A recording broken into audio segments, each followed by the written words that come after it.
राज्यातील अनेक शहरांचा तापमान पारा वाढला आहे। जळगाव शहराचाही पारा 35 अंशापर्यंत पोहोचलेला आहे। यामुळे दुपारनंतर उन्हाचे चटके बसत असून उकाडा जाणवत आहेत। काल जळगावचे दिवसाचे तापमान 35 अंशापर्यंत तर रात्रीचे तापमान देखील 19 अंशावर पोहोचलेले आहेत। दरम्यान जिल्ह्यात 24 मार्च पासून तापमान वाढून उष्णतेच्या लाटेची शक्यता आहे। गेल्या काही दिवसात तापमानात मोठा बदल पाहायला मिळाले। मार्च महिना या उष्णतेचा मानला जातो, मात्र या महिन्याच्या पहिल्या आठवड्यात तापमानात घट झाल्यामुळे नोव्हेंबर डिसेंबर महिन्यासारखी थंडी जाणवली होती, परंतु त्यानंतर तापमानात पुन्हा बदल झाला।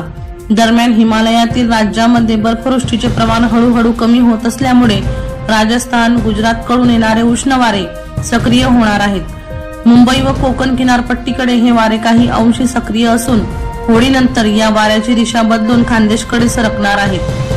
त्यामुळे होळीनंतर जळगाव जिल्ह्याच्या तापमानात चांगलीच वाढ होण्याचा अंदाज व्यक्त करण्यात आला आहे।